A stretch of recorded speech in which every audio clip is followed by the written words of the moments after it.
In this masterclass, Henry will take us through what digital transformation means, this classification of digital assets, how digital shares actually work, the changing landscape of finance, and how to get started with this investment opportunity. Ladies and gentlemen, please welcome Mr. Henry Chong. Good morning, everybody. How is everybody doing today? Good morning, Mr. Henry. Good morning. I hope you can all see and hear me. And it's, I think, quite opportune that I am now overseas. I'm standing in Hong Kong, actually.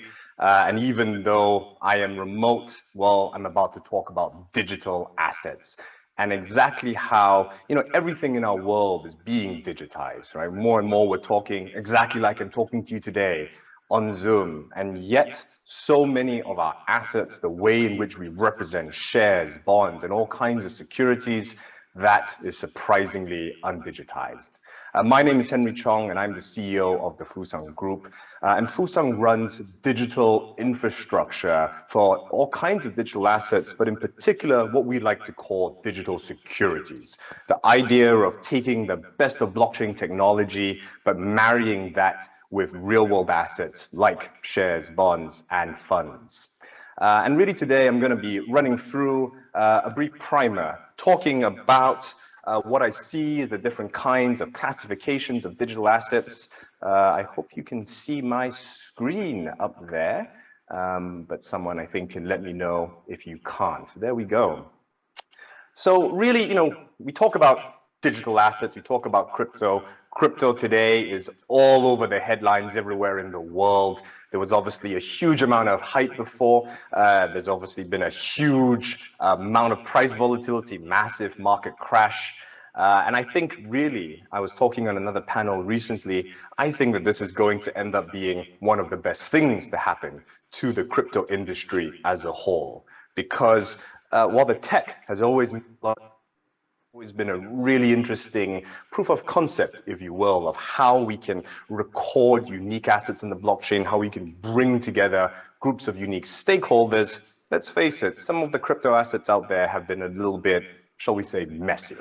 And I think that this last wave, the structural issues we're seeing washing through the entire crypto industry are really going to finally leapfrog us into what I call crypto 2.0. Allowing institutions to finally come into the crypto space on one hand, real institutional demand, and matching that on the other hand with real world assets, assets with a value anchor, assets you can run fundamental analysis on, as opposed to assets that really are used for speculative trading. But first, I'd like to go back a little bit and talk about the history of shares, how they came to be where they are today. I like to show this picture, and I don't really think I can see anybody typing messages in the chat, unfortunately, from the audience, but you'll just have to do this yourself. Would love if you would want to take a guess at what you think this might be. If you look in the top left, there's a little clue because the date is written up there. Again, you'll just need to grade yourself virtually. But this is perhaps one of the world's first ever share certificates for a public IPO, if you will, or what we would today consider a public offering. Once upon a time, people would come together to create merchant voyages. I wouldn't want to go it alone. I'd want to get together with the people who would embark on a voyage with me, with my financial backers, my suppliers. I might need insurance in case my ship sunk on the high seas. And we would come together in these sort of merchant associations, unincorporated associations. Then we invented, of course, the joint stock company. And someone had this brilliant idea to say, well, what if we started to sell shares, financial interest in this voyage to people not related to the voyage itself, to the public, if you will. And if you look in the top left here, this is from the 9th of September, 1606, from the Dutch VOC, the Dutch equivalent to the British East India Trading Company. The British got there a little first in terms of setting up their company, but the Dutch were the ones who said, hey, let's do an IPO. Let's sell shares to the public. And on the left there, is what we might today call a certificate of incorporation, really, talking a little bit about what this company is. And on the right is what we might today call a register of members, a list of shareholders, dates, transactions, etc. And I bring this up because what I find really interesting is this was 400 years ago, handwritten on a piece of parchment. This is what a certificate of incorporation might look like today. So this is, for example, this is Fusang Corp, our parent holding company. It's created by PDF. This is one of our share certs, and this is what our register of members used to look like. Now, a lot of people look at this and say, oh, well, it kind of looks digital. You know, we created it using Excel. But to me, it's not really. To me, the difference between this and this is really only that one was written on a piece of parchment and one we created with a PDF. They're still just pictures of the same information and the same document. Neither of them are in any way machine interactable. I cannot directly manipulate them. And that really, I think, is the exciting part of using blockchain technology to record all of these shares in a way that we can actually start to transfer and transact in many the same way that we would with all kinds of cryptocurrencies, while still representing the exact same legal rights and obligations. And I'll show a little bit later what our register of members today looks like, because for Fusang, we've actually gone and digitized all of our own shares. We've taken those paper share certificates and that Excel spreadsheet and swapped them out for a digital blockchain-based record. But, you know, today we talk about, well, all kinds of crypto as this one umbrella term. Many people, regulators included, use it to refer to these token things that are novel. We've never quite seen them before. They use new technology, and people, regulators, tax authorities haven't always been quite clear as to, well, where exactly do I slot these things? I remember in the early days of crypto, we set up a project at my alma mater, the University of Oxford, just to look at the legal question, which was, are crypto assets property, personal property, meaning can they be legally owned? Because if they can't be legally owned, well, they can't be stolen, for example, they can't be transferred. And if some of you recall the Mt. Gox case back in 2017, that's exactly what the Japanese courts decided. Hey, this is not real property, therefore it can't be stolen, therefore nothing to see here, move along. Now, times have changed a lot. I think courts, regulators, even tax authorities have really caught on to the fact that, like it or not, tokenization makes a lot of sense as a technology to record all kinds of assets, especially financial assets. I honestly think that blockchain is in many ways overhyped. It's a bit like how AI used to be. We slap it on a label and we try and use it to fundraise for a startup. But for some specific use cases where I need to record data in a trustless fashion, where I need to be able to sync effectively multiple databases, get different parties to come together and agree on a single golden source of truth, if you will, blockchain technology makes a lot of sense. We just need to start using the technology to represent assets of substance. But, well, what really, or how should one think about this entire digital asset universe? I like to break it up into these 5 categories because I think it really helps focus us on what the actual underlying functional form is of these tokens, not getting caught up in the technology layer, focusing on the underlying use of these tokens. Because I believe, and I think this is true, hopefully, of regulators and tax authorities alike, we should be looking at what the token represents as opposed to trying to regulate the technology layer. And I'm really proud to say that Malaysia and, of course, Labuan, where Fusang is based and headquartered, are some of, I think, the most forward-thinking regulators in terms of not being scared off by the technology, in terms of being able to look at what the token actually represents. So here we've got these 5 categories. You've got on the left, category number 1, what I call native cryptocurrencies. These are tokens that do not exist outside of the blockchain. They have been created anew. Things like Bitcoin. I think that I think Bitcoin will go down in history as one of the most ingenious financial innovations of all time, right up there with paper money. The idea of being able to encapsulate effectively information and use it to represent money is ingenious. And time will tell whether these native cryptocurrencies end up getting used as a store of value or as a medium of exchange. And like all currencies, whether people actually choose to use them as a currency and the kind of value that people ascribe to these currencies will really ultimately depend on the people who choose to use it to transact. Am I actually using these things to purchase goods and services and etc.? Something we're still waiting to see if things like Bitcoin will actually fulfill as a use case, but nevertheless fascinating as a novel concept. We've got that second category of what I call fiat-based cryptocurrencies, stable coins, CBDCs, central bank digital currencies. I'd all put into this category. These are tokens that don't try and create something entirely novel, tokens that try and represent an underlying traditional fiat currency, like the US dollar. Now, of course, stable coins have gotten a lot of flack recently because some of them aren't fiat-based. Some of them are really not as stable as we might have thought. But again, that core concept of just saying, well, I have a $1 as an underlying and I mirror that with one token, again, I think actually makes a lot of sense. And we increasingly see large global banking organizations like JP Morgan or DBS in Singapore looking at how they can use these kind of tokenized fiat currencies to just help make eternal settlement across their entire massive client base that much more efficient. And of course, I think out of about 185 countries in the world, 160 of them have some kind of central bank digital currency project that they are exploring.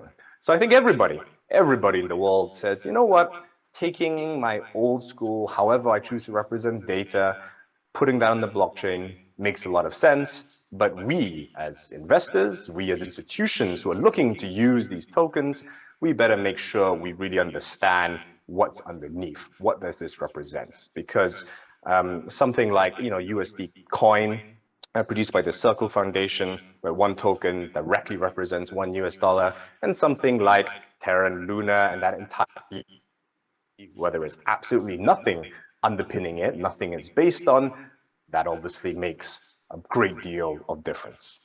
You have this third category, what I call utility tokens.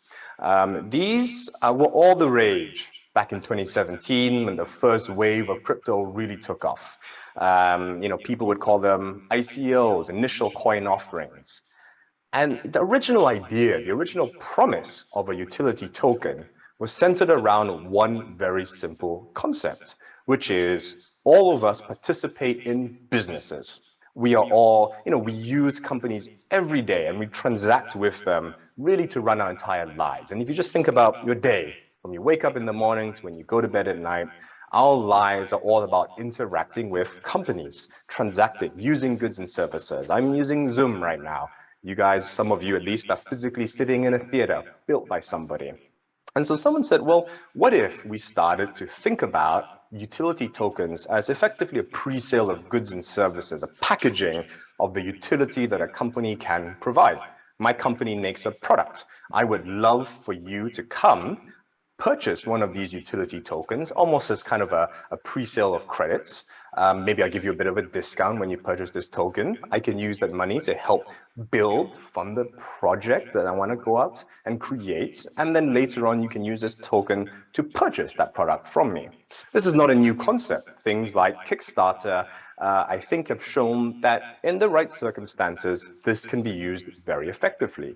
I can bring together a group of people who are interested in getting a product created, and I can raise money from them, use it to build the product, and allow them then to convert effectively those utility tokens into that product.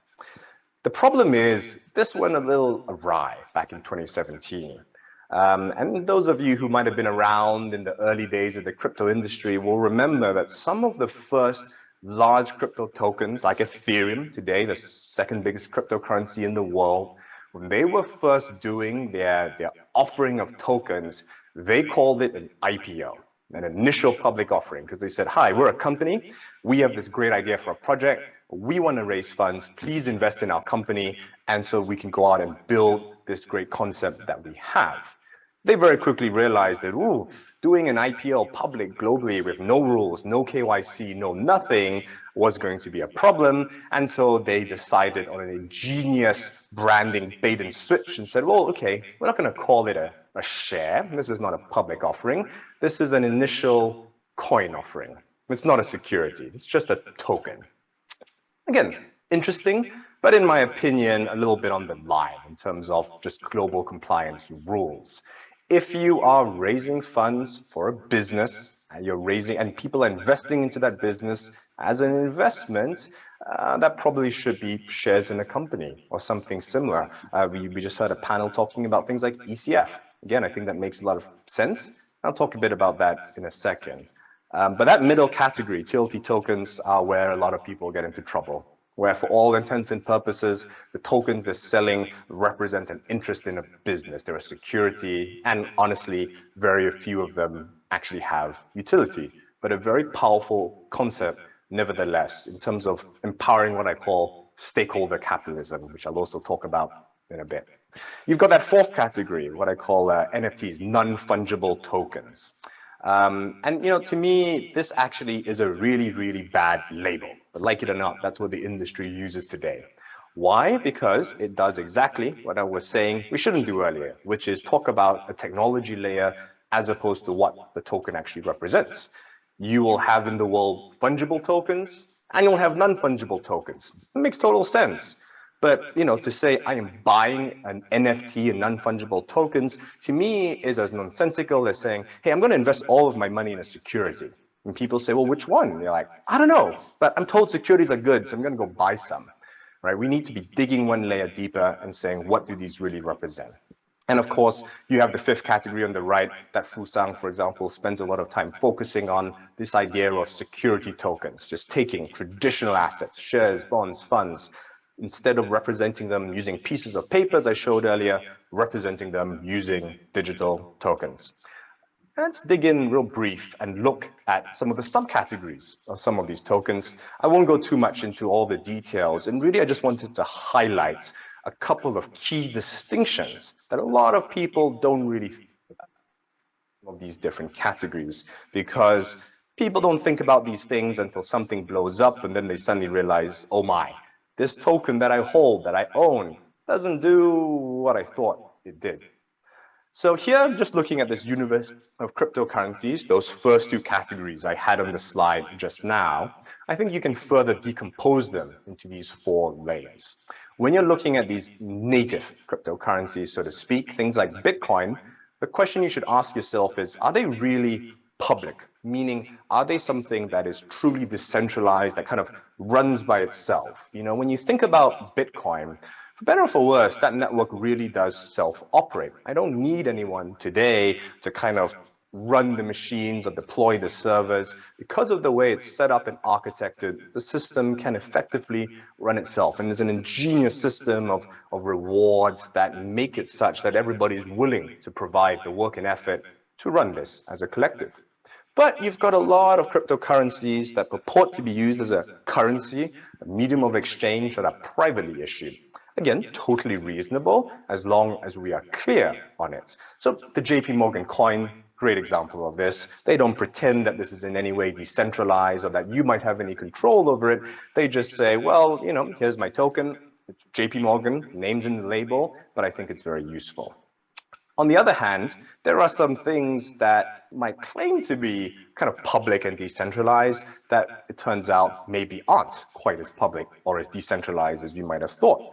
Terra and Luna were great examples of that. But, other kind of semi-private networks like, Binance runs their Binance Smart Chain is an interesting example of something that effectively has a small group of controlling nodes. You can have lots of people using the network, but again, I think they quite transparently say, hey, it's got our name on it.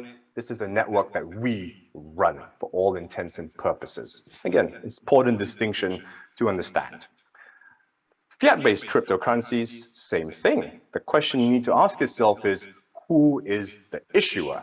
Just like any traditional asset. When I have a fiat-based crypto? Is this a CBDC? Is this being issued by my country's national bank? And therefore, is it the kind of thing where I can, in theory, go to the central bank and in some way convert to an underlying representation of value? Or is it something that a private issuer has created? And if a private issuer has created, what exactly is it backed by?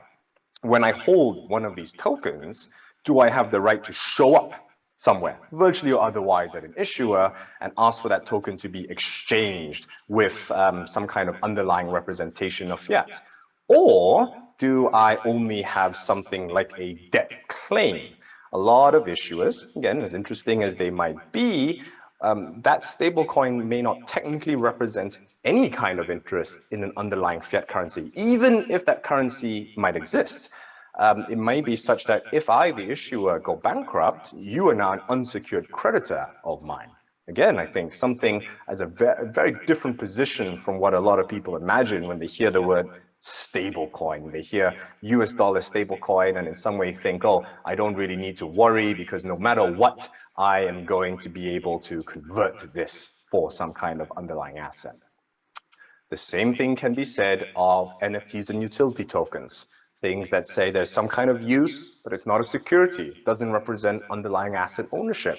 As I was talking about earlier, utility tokens can represent a pre-sale of goods and services. Makes total sense. And by the way, if any of you in the audience own a giant brand, we should talk, because I think that these kind of utility tokens are some of the most powerful ways of engaging your customers, your stakeholders in a brand.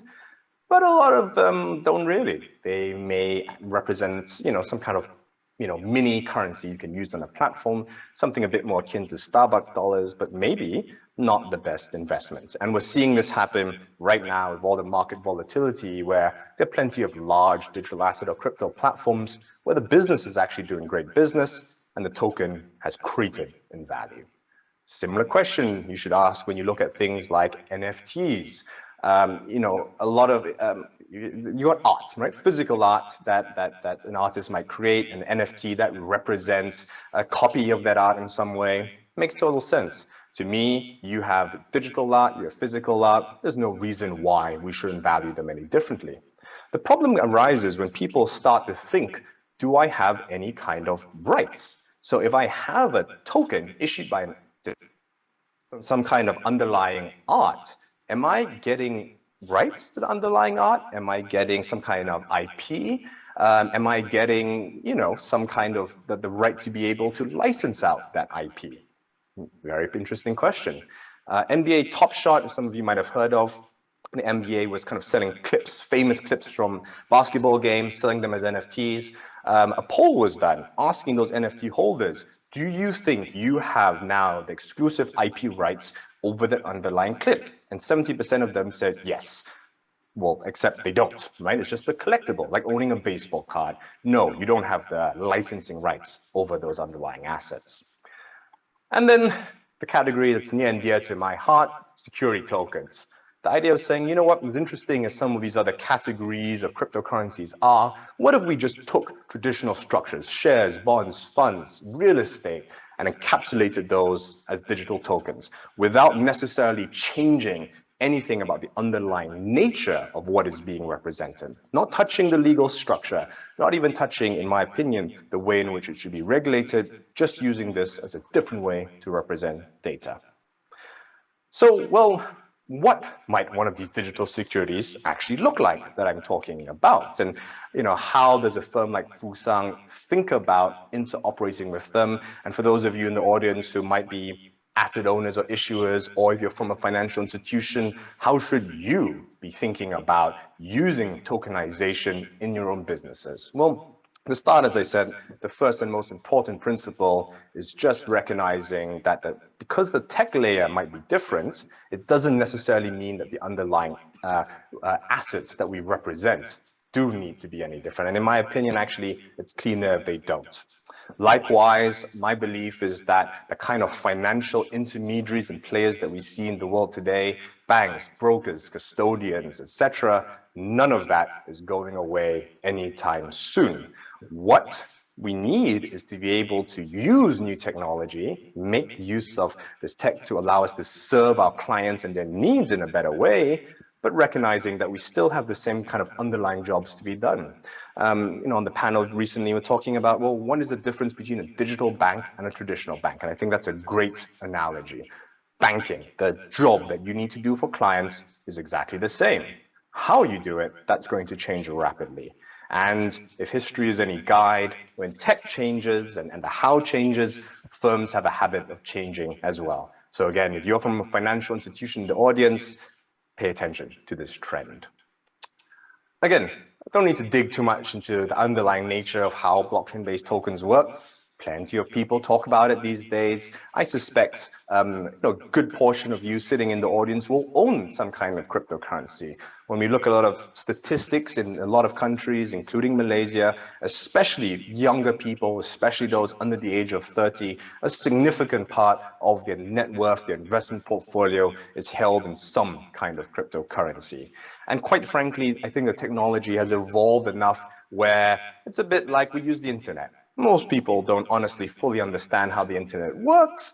All that we need to know is what it does. And what we need to know from really any kind of tokenization technology, if it works properly, is that we can do these three things. We can, number one, be able to bind information into that token in a way that other people can trustlessly verify it. We can, number two, authenticate certain things. When we make a transaction or when I need to prove ownership, I can do this, again, trustlessly on the blockchain. And number three, I can allow for some operations to kind of run by themselves. And a great example is when we have shares of a company, there are certain rules around who can own those shares, how many, etc. Many of these things we can start to build programmatically into the share itself. This, today, is what Fusang's cap table, if you will, the register of members, looks like. This is public. You can go and look at this on the blockchain, or at least on a blockchain explorer. This is Etherscan, and if you don't know, by the way, this is a great Malaysian company. But if you go into Etherscan, or you just type fsc.fusang.co into your browser, you'll see this too. And you can see a list of holders of our shares. You can see a list of all transactions that happen. Of course, things like identity information we keep off-chain. We anonymize that. We don't want to splash that all publicly over the internet. But what we can do is take the digital identity the EKYC, if you will, as some of our fellow panelists have been saying, link that to one of these shared tokens, and in so doing, create the register of members of this company digitally and in real time. When I have one person transfer shares to another person, as long as the recipient is an eligible receiver, that transaction can happen trustlessly without needing to tell the company or any other intermediaries. You will be able to record and track that data on the blockchain and update everything accordingly.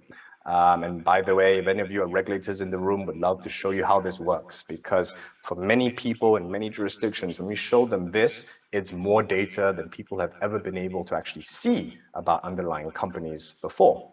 And again, it's just an example of what one transaction might look like here in the bottom right, and a list of holders. I know there's a whole lot of numbers and things, and some of it may well look like gibberish. Again, that's not the important point. The key takeaway is we can now trace data digitally and programmatically. Again, won't get too much into how you might want to actually go about issuing one of these digital tokens, except to say that in much of the process, nothing actually changes. Just like if I was to do any security or share offering, I need to decide, well, where's my company? Which jurisdiction am I doing the offering in? Is this a public offering? Is this a private offering? Do I want to go and do so through an ECF platform or something similar? None of that is going to change, and I don't think it should change. We still need advisors to come and tell us as companies or startups, well, how should I be thinking about fundraising? The one difference is, instead of me issuing paper shares, I will go now and issue this digital token with all the attendant benefits that it brings. And again, right, someone like Fusang, we've just tried to replicate a traditional exchange model. And that's why today, the Fusang Group, when I said we run digital asset infrastructure, we really think about how can we take a traditional set of jobs that exchange platform like Bursa Malaysia, the Hong Kong Stock Exchange, would do for its clients, and how do we do so digitally and leverage the best benefits of blockchain technology? And that's why we're very pleased that we're headquartered in Labuan and we're licensed there as a Section 136 full-fledged securities exchange. When we thought about the process of how we wanted to enable issuers doing these token offerings, it was very important to us that in many ways we replicated the exact same process. If, for example, you want to do a public offering, an IPO that we list and we take the company public on us as a stock exchange in terms of how we put together documentations, the filings, some of the players, accountants, lawyers, etc., a lot of those, again, can't and shouldn't change. And that's not something that a lot of people in the crypto industry want to hear. People want to be told, oh, crypto means no more rules, everything is easier, no cost, just go out there and people will hand you bags of money for free. Sadly, that's actually been true in the last couple of years for a lot of ICO projects, but I really think it shouldn't be going forward. And actually with these last few weeks and all the tumult we're seeing in the crypto industry, I don't think it will be true, actually. Investors are going to start saying, again, that's critical question of what am I really getting? What does this token represent? What is the underlying asset? And who are the collection of parties? What are the platforms that you're using? And why do I have trust and belief that this issuance is done in a proper way? And again, to me, that starts by many ways replicating the same core infrastructure, how we're set up as an exchange in terms of our regulators, in terms of how we run the listing and IPO process, again, all pretty similar. And we're proud that we've got a massive ecosystem of partners to help us do a lot of these jobs, because I think actually one important difference between a lot of crypto native platforms and exchanges that we're seeing and kind of the traditional financial industry is that in crypto, a lot of people like to go it alone. They like to do absolutely everything. And while I think disintermediation is a powerful concept, and we can and should always be striving to reduce layers to make it easier for clients to transact, it's very important still to have friends. Nobody, especially in finance, can do everything everywhere all alone. I always like this slide, and I can't hear you guys physically in the audience, but hopefully you're laughing, because people always say, oh, tech is changing, it's all different, I don't understand. And if you look at this, I think it's a New York subway train from the late 1920s, I believe, and today. It's the same thing. Humans have the same needs. That doesn't change.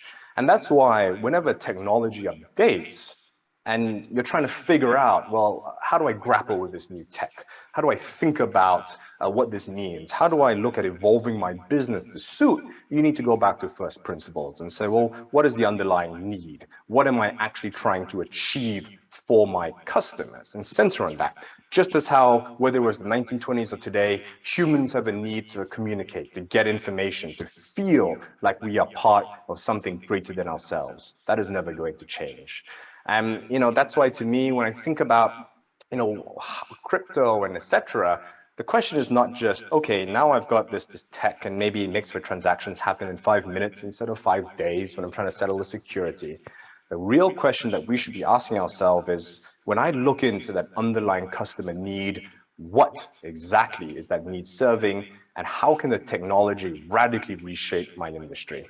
Just like how mail order catalogs, and e-commerce, e-commerce isn't just an online version of a glossy brochure. Yes, it fulfills the same underlying need. It's, I need to see a list of products and I want to figure out a way to transact. I could get a brochure in the mail and pick up the phone and place an order, or I can do so online. But the big difference is e-commerce has reshaped who can even do these businesses in the first place. It's radically transformed because of the efficiencies that we have in terms of shipping and logistics and fulfillment. It's radically transformed who can even start these businesses in the first place. Now, for the first time, I can just hang up my shingle, throw up an online store on Amazon or another e-commerce platform, do business from anywhere in the world, serving clients from anywhere in the world. Likewise, social media wasn't just an online version of a magazine. Social media, yes, it's more convenient. It means that we can digitally communicate. We can read news for free. Well, we can call it news, but it's also reshaped, well, who even are the content providers? Who are we following and who are we listening to in terms of actually getting our information? What does it mean in terms of what is a media organization? That's radically reshaped. And I think the same thing is going to start happening with financial assets. Today, the layer one benefits of digital tokens, of being able to take a paper share and convert it to a digital token, like I just showed, that's much more efficient than if you've ever tried to transfer ownership of a private share. It's theoretically possible, but I dare you. Go talk to your broker and say, I'd like to give a share to your sibling and see just how long that process takes. We can now turn that from something that'll take days or weeks into minutes, potentially. But beyond that layer one benefit of it's a bit faster, it's a bit cheaper, it's a bit quicker to transact, again, to me, the key question is, what will this technology enable that just wasn't even possible before? And to me, this is why I always talk about, well, can we disintermediate some layers? And again, when I talk about disintermediation, I'm not talking about changing the way in which we serve clients and their needs. I'm talking about, do we, if I'm a firm, am I really providing a service that is essential, that's something that customers want, or am I just here to run a process? Because if I'm just running a process and a new technology comes along that can automate that process, I'm at risk, my company, of being disintermediated. And what we should all be thinking about is, okay, well, if we can start to tokenize all kinds of these digital assets, if we can take really all representations of value that we have in the world, and suddenly we can start to move and transact these things in the way that, we can transact crypto like Bitcoin, what will that mean in terms of how I am going to structure the very nature of my business? And the most important question that people should be asking is, how will this change the relationships that my business have with what I call my stakeholders? Commerce, the point of a company, has in many ways changed over the years. The current paradigm in many ways is the primacy of shareholder capitalism, right? As a company, we have a duty to our shareholders to maximize profits. And me, as the owner of a company and a startup, I can tell you, I think that's actually very important. But I actually believe that the best way to go about doing this is to first think about my stakeholders. And to me, the stakeholders of a company, every company, every entity out there is nothing more than a constellation of stakeholders. Think about a company, you've got suppliers, you've got employees, you've got customers, you've got shareholders, you've got people who help finance your business, you've got your supply chain. You have all of these people that link into your business in some way, and you need all of them. If one of those links breaks, if, for example, Fusang, we're a technology company, we run a whole bunch of highly sophisticated automated platforms, but we're still a company of people standing in front of computers. And if all of our people don't show up for work tomorrow, none of it's going to be much use. And the same is true of any company or any tech company out there. So we need all of our stakeholder groups. If one day our customers decide to just stop coming and transacting with our business, again, it's no use what else we might have or what assets we might own. Our business isn't worth very much. So I do think that all businesses, and we can already empirically see that some of the most successful businesses in the world are very, very focused on saying, who are my stakeholders, what are their needs, and how do I serve them in a better way? And some of the biggest companies that have emerged, companies that we call tech companies like Amazon, for example, I think are actually very, very good at being very client and very customer-focused businesses. But that's on the customer side, how we transact with them. The one thing that I think digital assets are going to powerfully enable is for us to start taking those group of stakeholders and turning them into shareholders or people who have an actual stake in my business. So that if I come to a company, I'm not just kind of transacting at arm's length and buying goods from a company. I'm starting to care about the company itself just a little bit more. And I can tell you again, as a business owner, the idea of my customers owning part of my company and caring about the success of my company is very powerful. It's very exciting, actually. I want to make sure that all of my stakeholders are all in the same boat, right? The people that derive value from the business and that the business needs to survive, if I can bring them all together, then I think we can start to build something that is truly exciting. Yeah, and I won't get too much into talking about Fusang to wrap up, except to say that we've built this entire end-to-end platform to help tokenize assets and securities of all kinds and match them in to people who actually want to come and buy and transact in these securities.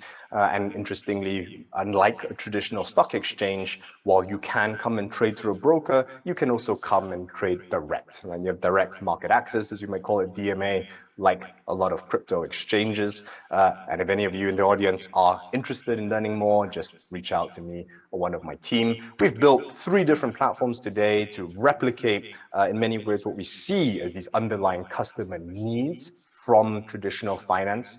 When we first started this journey, we said, well, what are the 3 key pillars that we would need to build a platform to allow people to do exactly what I've been saying, tokenize all kinds of real world assets and allow individuals to come and transact in them? Well, we said, number 1, we need a marketplace. We need an exchange where these assets can be listed. And if these are shares and we want to allow retail investors to purchase them, we need to be a stock exchange where we can enable companies to go public. We need on the right here a platform we today call the Fusang Vault. And this acts not only as our custodial platform, but it's also the platform that we use to wrap all kinds of securities and assets to create these digital tokens, manage all the blockchain operations around it. And of course, this platform here on the left, where we do not only eKYC, but match that digital identity against those security tokens we create to create a cap table, a register of members. And this, by the way, is something that everyone in crypto is going to have to grapple with, like it or not. Crypto has existed too long as an anonymous asset. And for better or for worse, that's the way it was created. Bitcoin was created so that I can transact. As long as I have a public-private key pair, I don't need identity. But like it or not, whatever your normative views might be about whether we should be allowed to have anonymous assets and money, the honest truth is that that is not the way that the world is trending. If you think about all financial assets today, whether fiat money or your house title or any kind of share or security, like it or not, the days of bearer asset ownership are gone. You need to be able to take every asset, link that into a real identity of some kind, a UBO, an ultimate beneficial owner. Again, like it or not, that's the way the world is going. And I actually think that's not a bad thing. I think all of us as platforms want to make sure that we're not transacting with drug lords and terrorists. And I think all of us, especially if we're running a company, want to know who our shareholders are. We want to know our company. I've talked a lot, and I'm actually not 100% sure if we'll have the technical ability for me to see or hear some questions. Again, I'm going to skip past a lot of that. If you are interested in learning a little bit more about that process, not just because, as I said, we think we can make things cheaper, better, faster, but if you're interested in having a conversation with us in terms of how you can actually use tokenization technology to reshape stakeholder relationships with you and your companies. If you want to think about that concept, as I said, of taking stakeholders and turning them to shareholders, just come and reach out. And the 2 QR codes, I think, on the screen that you can use to view some of our Linktree pages and learn a bit more about it. I'm going to throw my time back to the stage. As I said, if there is a way that we can take questions, I would love to do so. Can you hear me? If not, I can hear you indeed. Yeah, we have 2 questions for you. Oh, perfect. Okay, should I go with number 1? How Please. does one transact securities of coins if mostly there are restrictions on changing of cap table imposed by investors on COI? Exactly. That is a great question. And as I said, just because we have a token doesn't necessarily mean that anything about the underlying legal relationships are going to change. If I've got a company and my shareholders agreement says can't transfer shares, Having a token isn't going to do anything. But what tokenization technology, especially these are security tokens, what we can do, as I said, is these restrictions, some of them can be built programmatically into a share. For example, Fusang as a company, as I showed you earlier, we've taken our paper shares and we've digitized them as digital blockchain-based tokens, but we're still a private company today. And as a private company, we need to make sure that private investors are the ones who can come and see any offering of securities that we have. And we are able to actually put those restrictions directly in, whether at the offering level or at the token level. Likewise, different securities may have restrictions on kind of jurisdiction of who can own them, or number of investors, or size. All these factors can be built programmatically into the token. What I do think is going to be interesting to kind of build on my last point of what I call the layer 2 of change is, well, now that you can allow for securities to be transacted in a way that is much more convenient, you as the company, is there a way that you can rethink some of these rules and restrictions that you might have put on yourself? Most private companies want to be have restrictions because investors want some kind of special access or special deal or special control. I get it, and that's not going away, especially in the startup VC space. But I think more and more startups are going to say, you know what? I have a really interesting product. Maybe instead of me fundraising from an institutional investor, is there a way I can fundraise from the very stakeholders that I'm going to need to one day serve as a company? If I've got some novel product, and I know for a fact that there are 10,000 people out there who want it, can I potentially fundraise through, let's say, a utility token as a pre-sale of goods and services, not as some secret way to try and dodge regulation and actually be raising funds for a company that I then squirrel away, but a real, hey, here's a token that directly represents, let's say, 1-for-1 for every product that I create. You can come and exchange this token at any time for a product that I have. I'm just using this as a way of, like a Kickstarter campaign, pre-raising funds. Or if I'm a private company, is there a way that I can rethink what it means in terms of ticket sizes or how many investors I can have? Again, there are lots of ways of structuring these things once you start to think about what the underlying technology can enable. All right, Henry, can we proceed to question number 2? Absolutely. Do you think we are heading in the direction in which no cryptocurrency would actually be decentralized? That's a great question, especially after these last couple of weeks in the industry. I think it's very important to say, well, when we say decentralized, what do we really mean? You might recall I had that slide, for example, talking about public and private cryptocurrencies. Bitcoin, I think, is a great example of something that is genuinely decentralized as a network. There are plenty of other cryptocurrencies where anybody can come and use the network as a member of the public, but there is a small group of people of nodes who control it. Binance's blockchain is a great example of that. But that's at the blockchain layer. It's also, I think, worth asking, well, if I go one level deeper, how am I actually interacting with the blockchain? The honest truth is that very few people are actually in any way reading or writing data directly to a blockchain. I'm going through some kind of intermediary. So, for example, if you come to Fusang and buy some Bitcoin, you are transacting with us as a centralized platform. So never mind that Bitcoin might be decentralized. We, as a centralized intermediary, you better make sure you know who we are, that you trust us, that we're appropriately licensed. And this, the fact that there are quite a lot of platforms and blockchains that actually go through centralized intermediaries, I suspect is something not a lot of people realize. An easy example is Ethereum. Again, probably the world's second biggest cryptocurrency by market cap. Really the world's biggest decentralized network. Bitcoin in many ways isn't a network, it's just used to make transfers. Ethereum effectively functions as a giant global supercomputer. And in theory, the Ethereum blockchain is pretty decentralized. But in practice, again, most people aren't directly interacting with the blockchain. They're interacting with centralized intermediaries. And most of those centralized intermediaries, most people don't realize, themselves rely on a suite of centralized services and APIs. 95% of all transactions go through centralized APIs run by companies like Infura, the same people behind Consensus.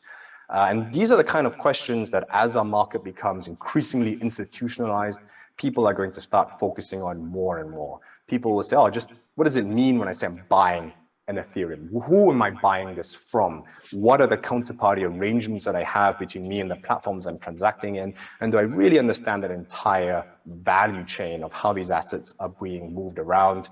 Like it or not, 99% of people are never going to be directly interfacing with the blockchain. Just like 99% of people don't run web servers. You interact through companies. That's not going away. And that's why I think it's going to be increasingly important that if you are transacting through a platform, you say, well, do I know who they are? Do I know how they operate? Are they licensed to even do this activity, or is it a little bit gray?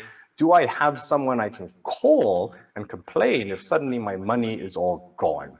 And I think that as much as we, tell issuers that they need to step up and start doing things in a more regulated way, I think it is just as important for us as investors to start taking some ownership and say, well, do I understand what I'm buying? This is my money. I need to be able to take responsibility instead of just shoving this off on someone else or following the latest trends and hype. Thank you so much, Henry. Do we have other question? I think we're good. We're done. Fantastic. Well, thank you very much, everybody. I said I'm sorry I couldn't be there with you in person, but I think the fact that I can appear magically over the power of Zoom is a great example of just how our world is going to be trending increasingly towards a digitized everything. We're all talking about the metaverse, about the way in which we interact with each other. And by the way, like it or not, we already live in the metaverse, right? What I'm doing right now is a lo-fi example of that. It's just not quite high resolution enough for us to realize that in many ways, the large part of our daily interactions are already digitized. And as I've been saying, I think that assets are going to be no exception. Everything in our world can and will be digitized, tokenized in some way. And all of us as investors, as issuers, as companies operating businesses, we need to start thinking about how we can ride this wave of tokenization and use it to reshape the stakeholder relationships that all of us as businesses have. But thank you very much. Thank you so much.